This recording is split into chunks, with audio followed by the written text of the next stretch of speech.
Hello everyone, Norma Woodcock speaking to you from Perth in Western Australia. And I'd like to speak into the third Sunday of Easter, Year B, and the theme, You Already Have It.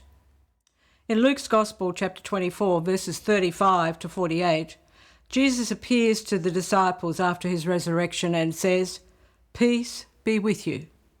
They had been full of fear. Peace be with you.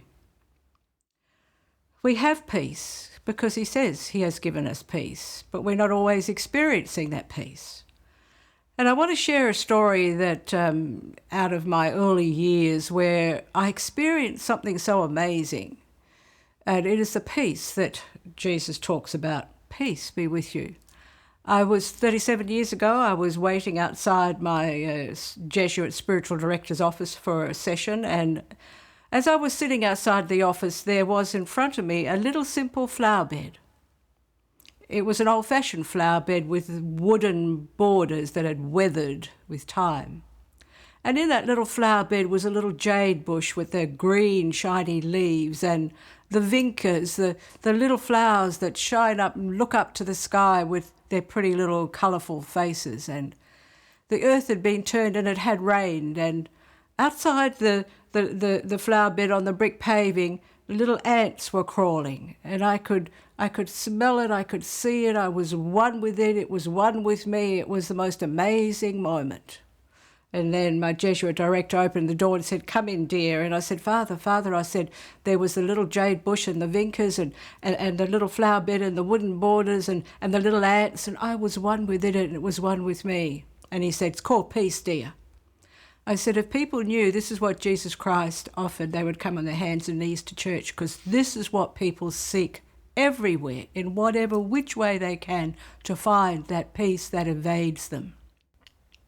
So I left that place, and I blamed my husband for taking away my peace, and I blamed my children for taking away my peace, and I blamed the lack of money for taking away my peace, and I blamed that I couldn't lose weight, took away my lack of peace. Everything was taking away my peace.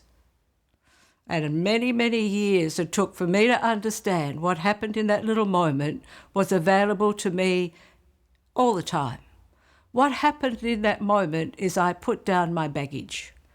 That thinking, carrying on that goes on, the chattering monkeys in your brain constantly on about yesterday and about tomorrow.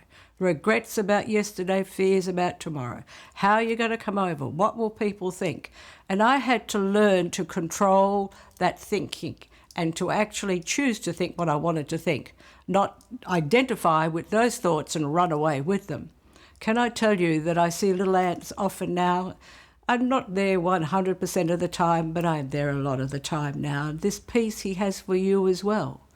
And if you can just disidentify from your mind a little bit, just step back and look at those thoughts. Mine were mainly fearful thoughts. What's going to happen tomorrow? And then this will happen. And I would engage with those thoughts and I'd say, yes, and there's going to be a catastrophe. I learned to step back. And when I did, and I just put my attention into those thoughts, they stopped. I did not give them energy. So I guess what I'm saying today is the peace is there deep within you. You may not be experiencing it, but practice staying in the moment and watch your thinking, and don't let that thinking lead you down a whole lot of paths. May you have a great week. I look forward to seeing you again next week. God bless.